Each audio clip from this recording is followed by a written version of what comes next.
turma! A nossa aula de Geografia hoje vai falar dos modos de vida em diferentes lugares. Vamos falar um pouco dos modos de vida em diferentes lugares do Brasil. As pessoas vivem em lugares diferentes. Em cada um desses lugares, o modo de viver delas, além de seus costumes e suas tradições, pode ser diferente. No Brasil, por exemplo, dependendo do lugar do país, o modo de vida das pessoas apresenta características bem distintas, ou seja, bem diferentes. Vamos conhecer agora a história de algum desses povos. A Manu mora em uma comunidade quilombola na área rural. Lá, ela preserva a cultura e as tradições que são passadas de geração em geração. E tudo que é produzido na roça é repartido entre todos da comunidade. Nos dias de festa, a música e a dança enchem o lugar de alegria.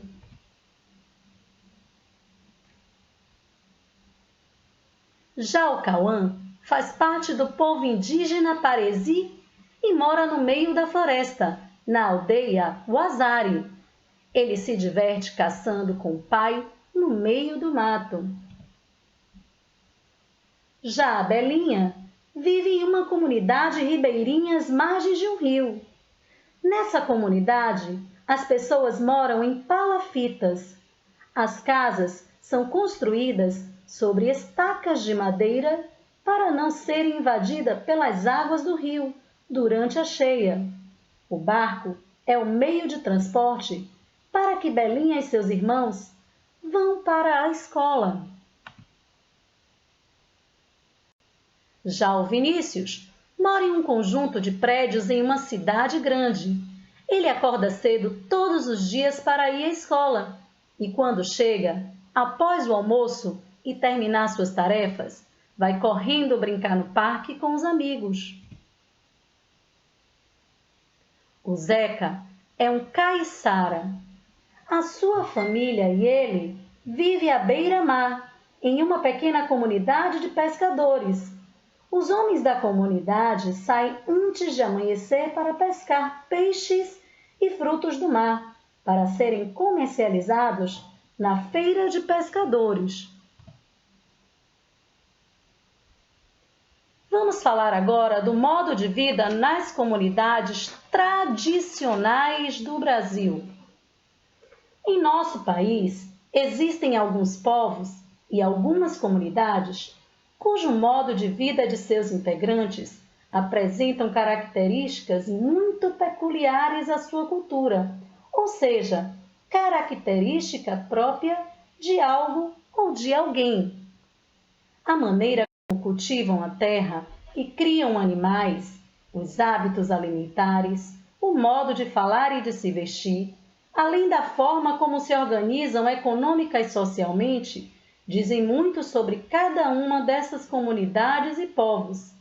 Entre os povos e as comunidades tradicionais, nós temos as quilombolas, indígenas, os ribeirinhos e os caiçaras. Vamos conhecer o modo de vida dessas comunidades. As comunidades quilombolas. Os quilombolas são habitantes de comunidades negras rurais que são compostas por descendentes de africanos. Esses habitantes preservaram grande parte das tradições culturais de seus antepassados africanos, como a culinária, as manifestações artísticas, as danças e as músicas, a religião e as atividades econômicas. As comunidades quilombolas abrigam grande riqueza de aspectos da cultura afro-brasileira. Atualmente, existem mais de 2.000 comunidades quilombolas em diferentes estados brasileiros. Embora muitas dessas comunidades tenham a posse, ou seja, o direito sobre a terra onde vivem reconhecido por lei, algumas comunidades ainda lutam por esses direitos. Os povos indígenas. Atualmente, a população indígena no Brasil está dividida entre um pouco mais de 200 povos, mas na época em que os europeus chegaram no território brasileiro, esses números de povos eram muito maior.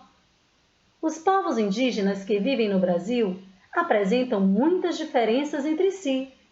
Cada um deles tem uma história única, uma língua, uma organização social, um modo particular de preparar os alimentos e de construir as moradias, entre outras crenças e costumes próprios de sua cultura.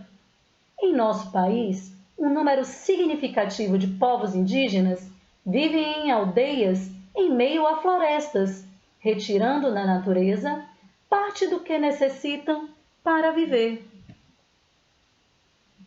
Os povos ribeirinhos ou ribeirinho são habitantes tradicionais das margens dos rios. Eles vivem com as condições oferecidas pela própria natureza e vão se adaptando aos períodos da chuva. Os caiçaras são habitantes tradicionais do litoral das regiões Sudeste e Sul do Brasil. Eles foram formados a partir da miscigenação entre índios, brancos e negros, e que têm em sua cultura a pesca artesanal. Turma, nossa aula termina aqui. Espero que tenham gostado e até a próxima!